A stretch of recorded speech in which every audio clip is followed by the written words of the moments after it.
Welcome back to my channel car and travel guru. तो इस तरह से हमारी पैकिंग फाइनली पैक हो चुकी है और हम लोग निकल पड़े हैं फिर एक नए सफ़र पे। लॉन्ग जर्नी रहने वाली है, कहाँ कहाँ जाएंगे रास्ते में आपको पता चल पाएगा। चलिए फिर चलते हैं आज के सफ़र पे।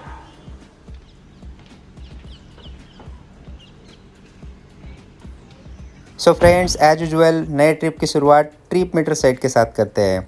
ट्रिप मीटर को कर देते हैं 0 और स्टार्ट करते हैं ट्रिप को। गणपति बप्पा मोरया। किसी भी शहर में सूरज के निकलते समय आप बाहर निकलोगे तो ये सारे नज़ारे आपको बहुत जगह दिखेंगे, पर इनको कैप्चर करना कैमरे में उसका कुछ अलग ही मज़ा है। So I would like to start the trip with question, how many friends have visited circuit house Jodhpur या this circle.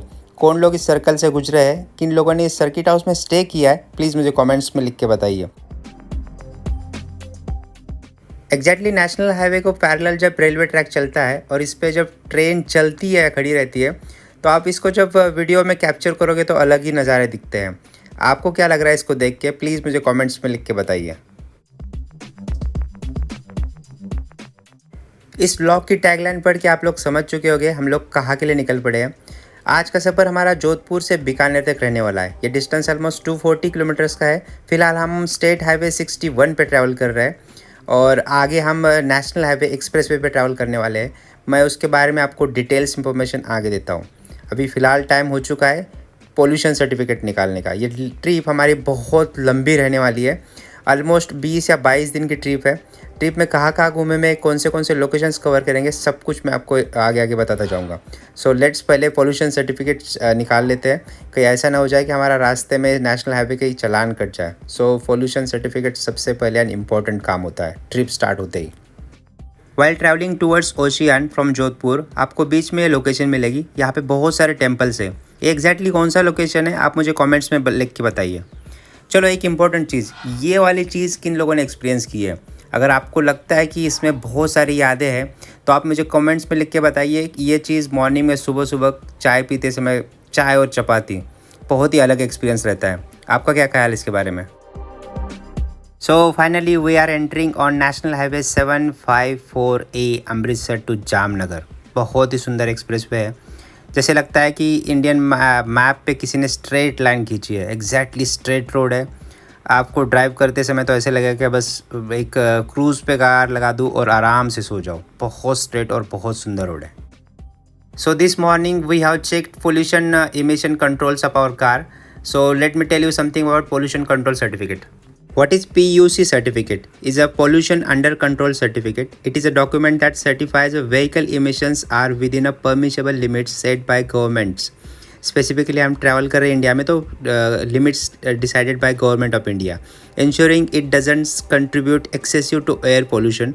This certificate is mandatory for all vehicles in India. इस एक्सप्रेसवे पे बहुत कम कारें चलती है। इस एक्सप्रेसवे पे ट्रैवल करने की यही प्रॉब्लम है, कुछ रॉड्स या कुछ कील गिरे रहती है रोड पे, उसको क्लियर नहीं किया जाता और हमारी कार ऐसे किसी एक बड़े रॉड के ऊपर से चली गई तो विद इन सेकंड हवा चली गई। अच्छा हुआ कि कोई एक्सीडेंट नहीं हुआ। सो हमें स्टेपनी चेंज करनी पड़ रही है। इस तरह से एक इंसिडेंट मेरे लाइफ में फर्स्ट टाइम हो रहा है। ऑलमोस्ट 12 साल कंप्लीट होने वाले मेरी कार को, पहली बार मैंने हाईवे पे स्टेपनी चेंज की है।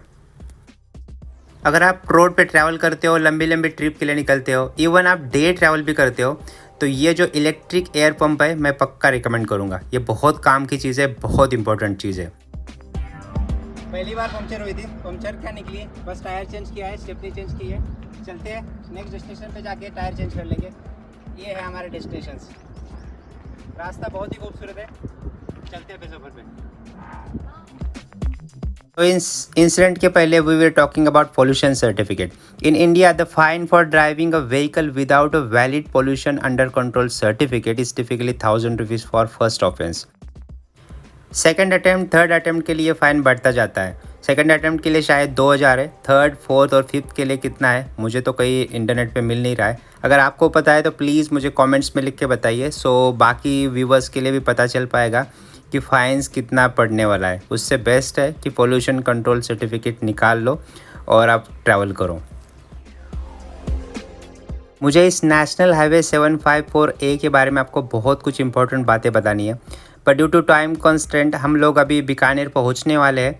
बहुत कम टाइप की जर्नी थी, पर कुछ इंपॉर्टेंट काम मेरा बीकानेर में है, इसलिए हम बहुत जल्दी पहुंचने वाले हैं। सो आज का काम मैं यहाँ पे कंप्लीट कर लेता हूँ।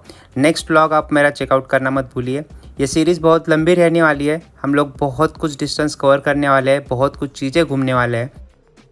एज यूजुअल मैं आप लोगों को रिक्वेस्ट करना चाहता हूँ कि अगर चैनल पर नए हो तो प्लीज़ चैनल को सब्सक्राइब करना मत भूलिए, क्योंकि चैनल के स्टेटिस्टिक चेक करने के बाद मुझे ये चीज़ पता चलती है कि ऑलमोस्ट 92-93% व्यूवर्स विदाउट सब्सक्राइब किए ही व्लॉग्स देख के चले जाते हैं। तो प्लीज़ उन लोगों से रिक्वेस्ट है, आप अगर व्लॉग देख रहे हो, आप लोगों को कुछ सजेशंस है सो प्लीज़ कमेंट्स में लिख के बताइए। कुछ चेंजेस करवाना चाहते हो तो वो भी बताइए, पर चैनल पर व्लॉग देखने के बाद बिना सब्सक्राइब किए हुए चले मत जाइए। ये खूबसूरत सा मंदिर कौन सा है, कौन सी लोकेशंस पे है, अगर आपको इम्पोर्टेंट इन्फॉर्मेशन है तो प्लीज़ मुझे कमेंट्स में लिख के बताइए। Otherwise wait for next vlog. Bye bye, enjoy the life.